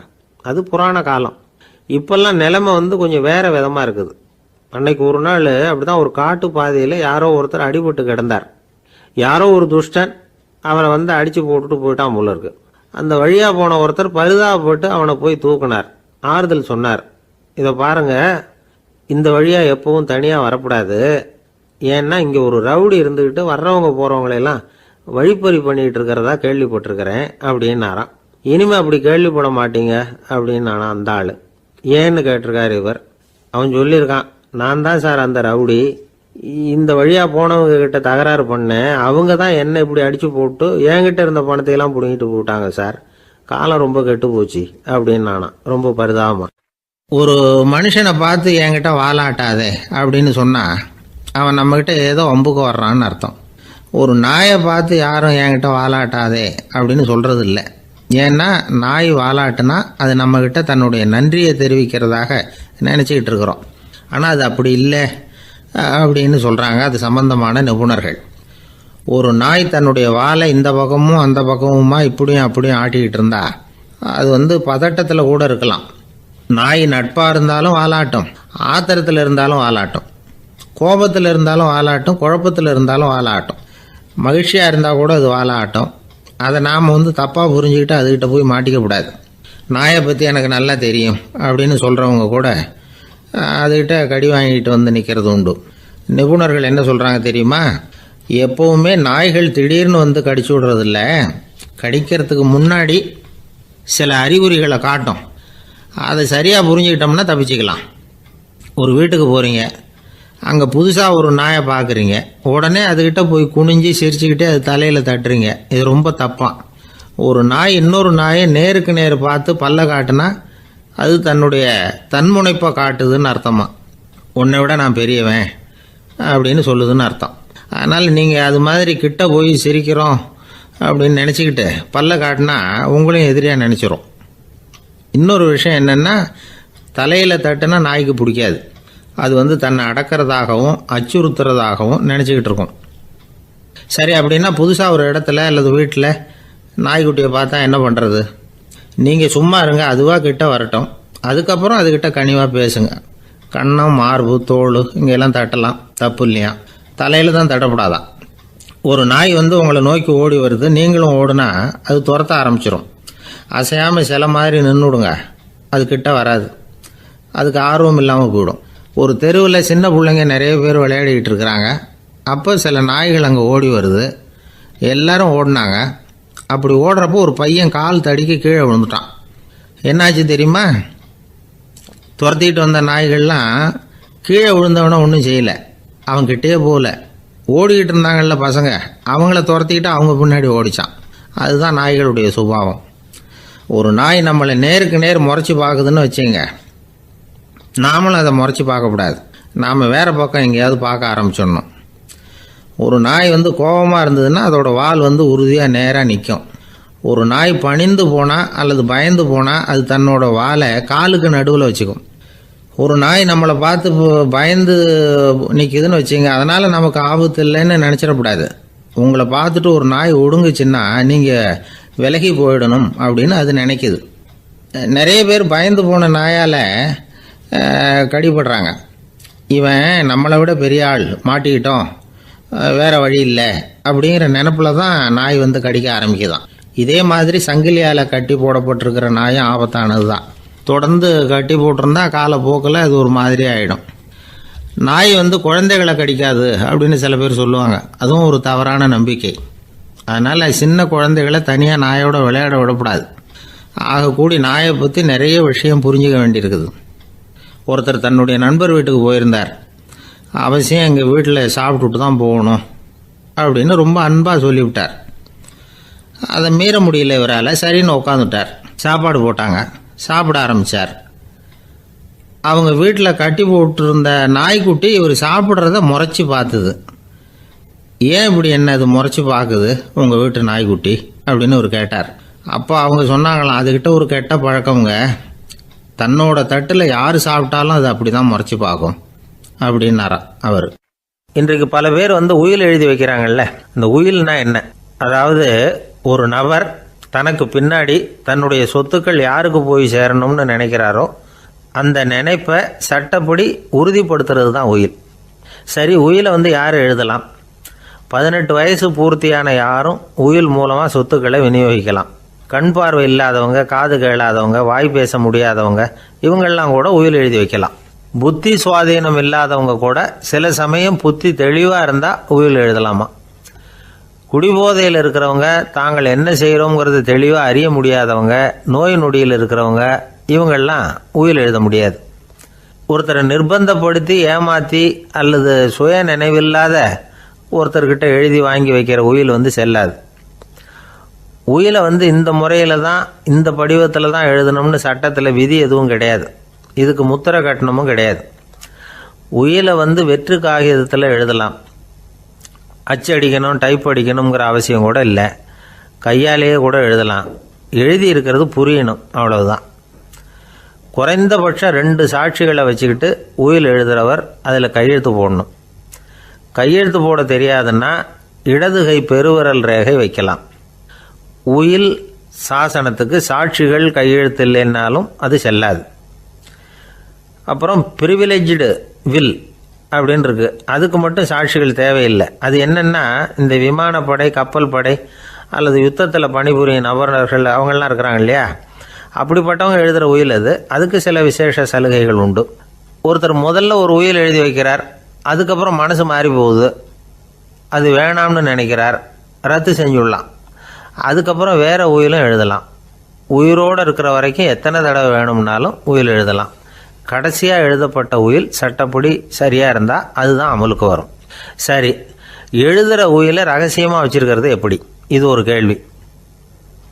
இதுக்கு என்ன செய்யணும்னா, ஒருத்தர் உயிலை எழுதினதுக்கு அப்புறம் அவர் தானாவோ அல்லது அங்கீகரிக்கப்பட்ட முகவர் மூலமாகவோ, அதாவது ஒரு ஏஜெண்ட் மூலமாகவோ, ஒரு கவரில் போட்டு சீல் வச்சு கவர் மேலே தன்னுடைய பெயரை எழுதி அல்லது அந்த ஏஜெண்ட் பெயரை எழுதி கவர் மேலே என்ன அடக்கம் செய்யப்பட்டிருக்கு, உள்ளே என்ன இருக்குது அப்படிங்கிற விவரம்லாம் எழுதி சார் பதிவாளர்கிட்ட ஒப்படைக்கலாம். இதுக்கு கட்டணம் உண்டு. அதுக்கப்புறம் எப்போ தேவைப்படுதோ அப்போ ஒரு மனு கொடுத்து அந்த கவரை திரும்ப வாங்கிக்கலாம். இப்போ எழுதுகிற உயிலை இவ்வளவு நாளுக்குள்ளே பதிவு செய்யணுங்கிற கால வரையறை உண்டா அப்படின்னு ஒரு கேள்வி வரலாம் இல்லையா? எப்போ வேணும்னாலும் பதிவு செய்யலாம். நம்மால் ஒருத்தர் ஒரு நாள் ரொம்ப அவசரமாக வந்தார். இந்த உயில் எழுதுறது சம்பந்தமாக பூரா விவரமாக எனக்கு உடனே தெரியணும்னார். நான் உடனே அவரை வக்கீல் ஒருத்தர்கிட்ட அழைச்சிட்டு போனேன். இவர் அவர்கிட்ட எல்லா விவரமும் கேட்டு தெரிஞ்சுக்கிட்டார். ரொம்ப தேங்க்ஸ்ன்னு சொல்லிவிட்டு 2 பேரும் வெளியில் வந்தோம். அதுக்கப்புறம் இவர்கிட்ட கேட்டேன், ஆமாம் இவ்வளவு விவரமாக கேட்குறீங்களே, உங்களுக்கு எத்தனை பிள்ளைங்க சார் அப்படின்னு கேட்டேன். 6 பேர் சார் அப்படின்னார். சரி, இருக்கிற சொத்து எவ்வளவுன்னு கேட்டேன். அதை இனிமே தான் சம்பாதிக்க போகிறேன் அப்படின்னார். ஒரு ஊரில் ஒரு மன்னர் இருந்தார். அழகான அரண்மனையில் அவர் இருந்தார். அந்த அரண்மனையை விட அழகாக ஒரு மாளிகையை அந்த ஊர்லேயே வேற ஒருத்தன் கட்டியிருந்தான். அப்படி கட்டி முடித்ததில் அவனுக்கு ரொம்ப பெருமை. எத்தனையோ செல்வந்தர்கள்லாம் பார்த்துட்டு, இந்த மாளிகையை விலைக்கு கொடுத்துட்றியா, எவ்வளவு விலை சொன்னாலும் சரி நாங்கள் வாங்கிக்கிறதுக்கு தயாராக இருக்கோம் அப்படின்னு சொல்லி கேட்டு பார்த்துட்டாங்க. நான் இதை விற்கிறதுக்கு தயாராக இல்லை அப்படின்னு சொல்லிவிட்டான். அவ்வளவு சிறப்பாக கலை அம்சத்தோடு அதை கட்டி முடிச்சிருக்கிறான். அதுவே ஒரு பெரிய அரண்மனை மாதிரி இருந்ததுன்னா பார்த்துங்களேன். சுற்றிலும் அழகான பூந்தோட்டம். ஒரு நாள் அவன் எங்கேயோ வெளியூர் போயிட்டு திரும்பி வந்துக்கிட்டு இருக்கிறான். அப்போது அந்த மாளிகை தீப்பெட்டி எரிஞ்சிக்கிட்டு இருக்கு. பதறி போட்டான். விலைக்கு கேட்டவங்க யாராவது இதை செஞ்சுருக்கணும், இல்லைன்னா மன்னரே செய்த சதியோ என்னவோ, இப்படிலாம் அவனுக்கு சந்தேகம். ஒரு மூலையில் உட்காந்து அழ ஆரம்பிச்சிட்டான். அந்த சமயத்தில் அவனுடைய மகன் அங்கே ஓடி வந்தான். அப்பா அழாதீங்க, இதை நான் நேற்று ராத்திரியே நம்ம ஊர் மன்னருக்கு விற்றுட்டேன். இதை கட்டி முடிக்க நமக்கு எவ்வளவு செலவாச்சோ அதை போல் 3 மடங்கு விலைக்கு விற்றுட்டேன், கவலைப்படாதீங்க. இதை விட அழகான மாளிகையை நாம் புதுசாக கட்டிக்கலாம்னா. இதை கேட்டதும் அழுதுகிட்டு இருந்தவன் அழுகையை நிறுத்தினான், சிரிக்க ஆரம்பிச்சிட்டான்.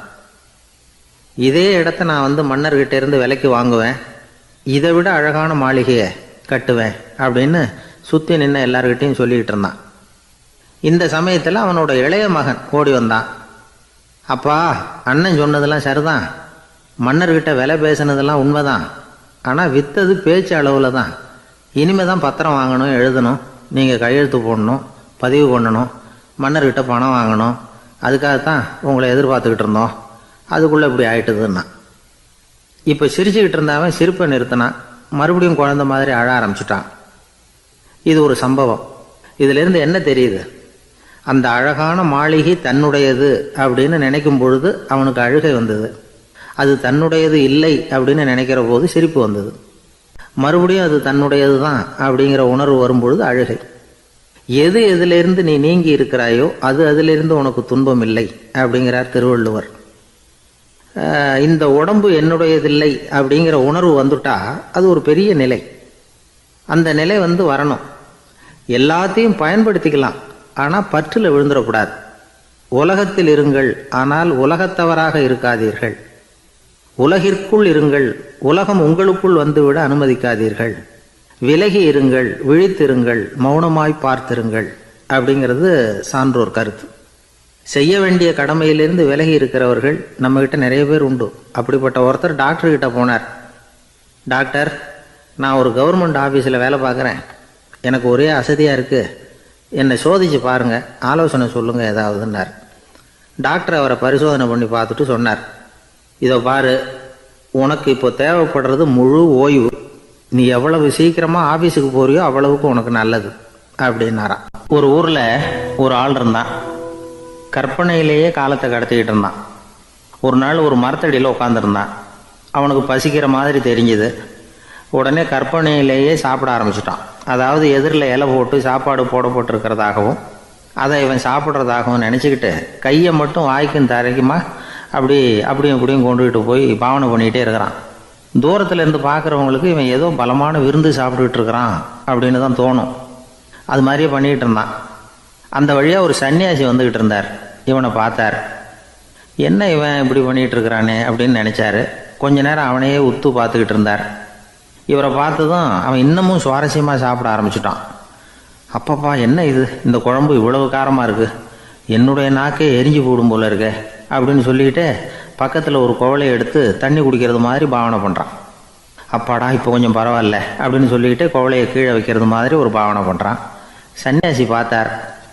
என்னப்பா, சாப்பாட்டில் காரம் அதிகமோ அப்படின்னார். ஆமாம் சுவாமி, ஞாபகம் மறதியில் கொஞ்சம் மிளகாய் அதிகமாக சேர்த்துக்கிட்டேன் அப்படின்னா. சரி சாப்பிடு அப்படின்னு சொல்லிட்டார். அவன் சாப்பிட்டு முடிக்கிற வரைக்கும் பொறுமையாக உட்காந்துருந்தார். அவன் அப்பாடா அப்படின்னு சொல்லிட்டு மறுபடியும் தண்ணியை எடுத்து குடித்தான். எல்லாம் கற்பனையிலேயே. அதுக்கப்புறம் சன்னியாசி பேச ஆரம்பித்தார். இதை பாருப்பா, உன்னுடைய கற்பனையை நான் மெச்சுறேன், இருந்தாலும் உன் சாப்பாட்டில் ஒரு இனிப்பையும் வச்சுருக்கலாமே, ஏன் மிளகாயை அளவுக்கு அதிகமாக போட்டுவிட்டு அவஸ்தைப்படுறேன் அப்படின்னார். அவன் யோசிக்க ஆரம்பித்தான். அதுக்கப்புறம் இவர் சொன்னார், இதை பாருப்பா, இனிமேல உன்னுடைய கற்பனையும் உயர்ந்ததாக இருக்கட்டும் அப்படின்னு உபதேசம் பண்ணிவிட்டு போனார். எப்பவும் உயர்வை பற்றியே சிந்திக்கணும்.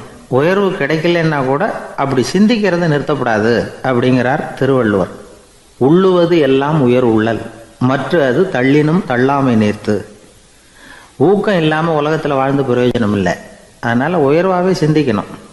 அது நம்மளை ஊக்கப்படுத்தும். இது பெரியோர் வாக்கு. இந்த உலகத்தில் கற்பனையிலேயே வாழ்கிற சில கஞ்சர்களும் உண்டு. அதாவது 2 கஞ்சர்கள், 2 பேரும் பக்கத்து ஊரில் இருந்தாங்க. பொங்கல் சமயம் ஒரு கஞ்சன் தன்னுடைய மகனை கூப்பிட்டான். இதோ பாருப்பா, பக்கத்து ஊரில் என்னுடைய நண்பன் ஒருத்தன் இருக்கிறான், அவனுக்கு பொங்கல் பரிசு ஏதாவது கொடுக்கணும், நான் ஒரு 4 ஆட்டுக்குட்டியை தரேன், நீ கொண்டுகிட்டு போய் கொடுத்துட்டு வந்து விடுறியா அப்படின்னு கேட்டான். சரி, நான் புள்ள ஒரு பைய கையில் எடுத்துக்கோன்னா. அவன் எடுத்துக்கிட்டான். இந்த ஆட்டுக்குட்டி பிடிச்சிக்கோ அப்படின்னு சொல்லி ஒவ்வொன்றா போடுறேன் பார் அப்படின்னு சொல்லிட்டு 1 2 3 4 அப்படின்னு எண்ணிக்கிட்டே வெறும் சைகையாலேயே ஆட்டுக்குட்டியை பிடிச்சி போடுறது மாதிரி பாவனை பண்ணிகிட்டு இருக்கிறான். அவன் பிள்ளையும் அது ரொம்ப அக்கறையாக வாங்கிக்கிறது மாதிரி வாங்கிக்கிட்டு அந்த பையை தூக்கிக்கிட்டு அடுத்த ஊருக்கு போகிறான். இவன் அங்கே போய் சேர்ந்த நேரத்தில் அந்த கஞ்சன் ஊரில் இல்லை, எங்கேயோ வெளியில் போயிருக்கிறான். அவனோட புள்ள மட்டும்தான் வீட்டில் இருந்தான். இவன் அவன்கிட்ட, இதை பாரு, எங்கள் அப்பா உங்கள் அப்பாவுக்கு ஆட்டுக்குட்டி கொடுத்து அனுப்பியிருக்கிறாரு, பிடிச்சிக்கோ அப்படின்னு சொல்லி பாவனையிலேயே ஒவ்வொன்றா எடுத்து அவங்ககிட்ட கொடுத்துட்டான். அவனும் வாங்கிட்டான் வாங்கிறது மாதிரி. அப்புறம் சொன்னான், சரிப்பா, நானும் பதிலுக்கு ஏதாவது ஒன்றுகிட்ட கொடுக்கணும் இல்லையா, அதனால் அந்த பைய பிடி, ஒரு 10 எலுமிச்சம்பழம் தரேன், பதிலுக்கு அதை நீ எடுத்துகிட்டு போ அப்படின்னு சொல்லி கையாலேயே ஒவ்வொன்றா எடுத்து போடுறது மாதிரி பாவனை பண்ணிவிட்டான். அவனும் ரொம்ப நன்றி அப்படின்னு சொல்லிவிட்டு அதை வாங்கிட்டு போயிட்டான். கொஞ்ச நேரம் கழித்து வெளியில் போயிருந்த அப்பங்காரன் திரும்பி வந்தான். உள்ளே சொன்னான், அப்பா, உன்னோட நண்பர் அவருடைய மகன் மூலமாக உனக்கு 6 ஆட்டுக்குட்டி கொடுத்து அனுப்பியிருந்தார், நானும் பதிலுக்கு ஒரு 10 எலுமிச்சம்பழம் கொடுத்து அனுப்பியிருக்கிறேன் அப்படின்னா. எப்படிடா கொடுத்தேன்னு கேட்டார் அப்பா. இப்படி தான் கொடுத்தேன்னு சொல்லி சைகையிலேயே காட்டினான். இதை பார்த்து தான் அப்பங்காரனுக்கு பயங்கரமாக கோவம் வந்துட்டுது. பலார்னு அரைஞ்சுட்டான் பையனை. ஏன்ப்பா அரைஞ்ச?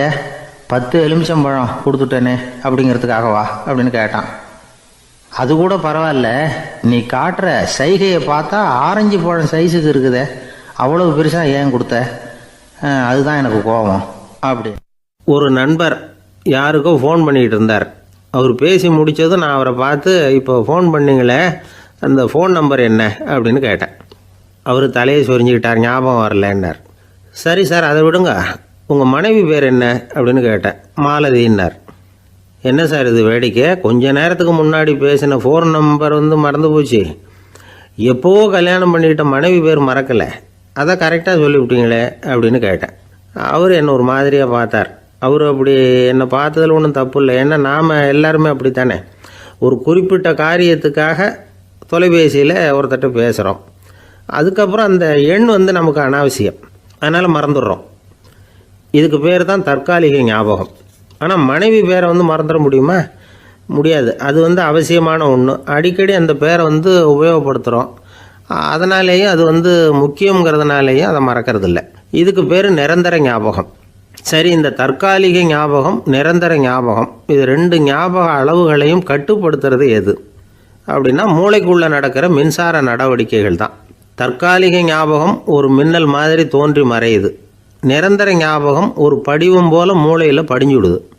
ஒரு சம்பவத்தின் பல பிரதிகள் மூளையில் பல்வேறு பகுதிகளிலேயும் படிகிறதுனால ஒன்று மறைஞ்சாலும் மறந்தாலும் இன்னொன்று மறையறதில்ல. இப்படிப்பட்ட நிலைமையில தான் இந்த தொண்டையில் இருக்கு, வாயில் வரமாட்டேங்குது சார் அப்படிமா. ஒருத்தருக்கு எந்த துறையில் ஆர்வமும் ஈடுபாடும் அதிகமோ அது சம்பந்தமான ஞாபக சக்தி அதிகமாக இருக்கும். தொழிலை விரும்புகிற ஒரு டெலிஃபோன் ஆப்ரேட்டருக்கு எண்கள்லாம் நல்ல ஞாபகம் இருக்கும். அது மாதிரி கவிஞர்களுக்கு வார்த்தைகள் நல்ல ஞாபகத்தில் இருக்கும். இது ஒரு பக்கம் இருந்தாலும் ஒரு மூளை எண்களை விட எழுத்துக்களை விட படங்களை ரொம்ப சுலபமாக ஞாபகத்தில் வச்சுக்குது. புரிஞ்சுக்கிற தன்மை, அனுபவம், புத்தி கூர்மை இது கூடி குறையிறத பொறுத்து ஞாபக சக்தியும் ஏறும் இறங்கும். இப்போ உதாரணத்துக்கு ஒரு பையனுக்கு படித்தது எதுவும் ஞாபகத்தில் இல்லைன்னா அவன் அதை சரியாக புரிஞ்சுக்கலைன்னு அர்த்தம். இந்த மறதிங்கிறது எந்த சமயத்தில் ஒரு பிரச்சனை ஆகுது தெரியுமா? உங்களுக்கு வேண்டியப்பட்ட ஒருத்தரை ஞாயிற்றுக்கிழமை சாயந்தரம் சரியாக 5 மணிக்கு கடற்கரைக்கு வர சொல்லிவிட்டு அந்த நேரத்தை மறந்துவிட்டா அது பரவாயில்ல, வர சொன்னதையே மறந்துவிட்டா தான் நிலைமை மோசம்னு அர்த்தம். இப்படி இருந்தால் இது சிகிச்சை எடுத்துக்க வேண்டிய நிலைமைங்கிறத புரிஞ்சுக்கணும். ஆமாம், இதுக்கும் மருந்து இருக்குது. ஆனால் மூளை குறிப்பிட்ட அளவுக்கும் கீழே இயங்குறப்போவோ இன்னொன்று சொல்லுவாங்க, இந்த நியூரோ டிரான்ஸ்மிட்டர் அப்படின்னு சொல்லுவாங்க. அப்படிங்கிற மூளை ரசாயனம் ரொம்பவும் குறைஞ்சி போகிறப்போ மட்டும்தான் உபயோகப்படும். டாக்டர் என்ன சொல்கிறாங்க தெரியுமா? மூளையை பொறுத்த வரைக்கும் அதில் ஞாபக சக்தி அதிகமாக உள்ள மூளை, மறதி உள்ள மூளை அப்படின்னு ஒன்றும் கிடையாது அப்படிங்கிறாங்க. நினைவு வச்சுக்கிறதுக்கு பயிற்சி அளிக்கப்பட்ட மூளை, பயிற்சியற்ற மூளை அப்படின்னு வேணும்னா சொல்லலாம் அப்படின்னு சொல்கிறாங்க. அதனால் நம்ம ஞாபக சக்திங்கிறது நம்மக்கிட்ட இருக்கிற பயிற்சி, முயற்சி இதை பொறுத்து தான் அமையும். ஒருத்தர் ஒரு பென்சிலை எங்கேயோ வச்சுக்கிட்டு தேடிக்கிட்டு இருந்தார். அப்புறம் என்னமோ தீவிரமாக யோசனை பண்ணி அதை ஞாபகப்படுத்தி பார்த்துக்கிட்டு இருந்தாராம். எதிரில் உட்காந்துருந்தவர் சொன்னார், பென்சிலை தானே தேடிக்கிட்டு இருக்கீங்க, அது உங்கள் வலது காதில் இருக்குது சார் அப்படின்னாராம் அவர். இதுக்கு அவர் சொல்லியிருக்காரு, பென்சிலை வலது காதில் தான் வச்சுருக்கேங்கிறது எனக்கு நல்லா ஞாபகம் இருக்குது, ஆனால் எது வலது காதுங்கிறது தான் மறந்து போச்சு அப்படின்னாராம். அவர் அதை தான் யோசிச்சுட்டு இருந்திருக்கிறார். எனக்கு ஒரு உதவி செய்யணும் அப்படின்னு நம்மளை பார்த்து ஒருத்தர் கேட்குறாருன்னு வச்சுங்களேன், உடனே நாம் அவரை பார்த்து என்ன உதவின்னு கேட்போம். இதுதான் சராசரி மனிதர்களின் இயல்பு.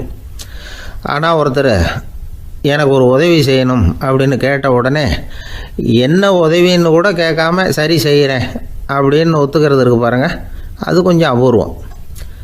அந்த காலத்தில் ஒருத்தர் இருந்தார். அவர் எப்படி தெரியுமா?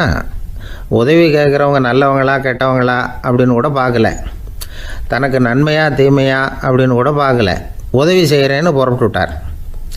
அவர் யார் தெரியுமா? அவர் தான் நல சக்கரவர்த்தி. அவர் மாதிரி நாமும் உதவி கேட்குறவங்களுக்கு உடனே உதவி செய்கிறதுக்கு தயாராக இருக்கணும் அப்படின்னு சொன்னார் ஒரு ஆன்மீக பேச்சாளர். நல சரித்திரத்தை அவர் சொல்லிக்கிட்டு இருந்தார். இந்திரன், அக்னி, வருணன், யமன் இவங்க 4 பேரும் நலனை பார்த்து எங்களுக்கு நீ உதவி செய்யணும், எங்களுக்காக நீ தூது போகணும் அப்படின்னு கேட்குறாங்க. யாருக்கிட்ட தூது போகணும், என்ன காரியத்துக்காக போகணும் அப்படின்னு கேட்கணும்ல. நலன் அப்படி கேட்கவே இல்லை. உடனே சரின்னு ஒத்துக்கிறான். அதுக்கப்புறம் அவங்க விவரம் சொல்கிறாங்க, என்ன உதவி, யாருக்கிட்ட தூது போகணும் அப்படிங்கிற விவரத்தை சொல்கிறாங்க. நலனுக்கும் அப்புறம்தான் புரியுது, எந்த தமயந்தியை இவன் காதலிச்சானோ, எந்த தமயந்தின் சுயம்பரத்துக்காக இவன் போய்கிட்டு இருக்கிறானோ அந்த தமயந்தியை பார்த்து தங்களுக்காக அவகிட்ட வாதாடணும், பேசணும், தங்களில் ஒருத்தரை கல்யாணம் பண்ணிக்கும்படியாக கேட்கணும் அப்படின்னு அவங்க 4 பேரும் நலன்கிட்ட கேட்குறாங்க. இதை கேட்டதும் நலன் கொஞ்சம் கூட முகம் சுளிக்கலை, பதட்டப்படலை. நேராக தமயந்தி கிட்ட போகிறான். இந்திரன், அக்னி, வருணன், யமன் இவங்களோட சிறப்புகளை எடுத்து சொல்கிறான். இவங்களில் ஒருத்தரை கல்யாணம் பண்ணிக்கலாம் அப்படின்னு சொல்லி கேட்டுக்கிறான். ஆனால் இதுக்கு தமயந்தி சம்மதிக்கலை. சுயம்பரம் நடக்குது, அவள் நலனை தேர்ந்தெடுக்கிறாள். அந்த 4 பேரும் நலனுக்கு நிறைய வரங்கள்லாம் கொடுக்குறாங்க. அதுக்கப்புறம் இப்படி போகுது கதை. இதில் நாம் கவனிக்க வேண்டியது என்னென்னா, உதவின்னு கேட்ட உடனே என்ன உதவின்னு கேட்காம சரி செய்கிறேன்னு சொன்னான் பாருங்கள், அதை கொஞ்சம் சிந்திக்கணும். செய்கிறேன்னு ஒத்துக்கிட்டதுக்கு அப்புறம் அது என்ன உதவின்னு தெரிஞ்சும் முகம் சுளிக்காமல் அதை செஞ்சான் பாருங்கள், அதையும் கொஞ்சம் சிந்திக்கணும். நம்மளும் ஒரு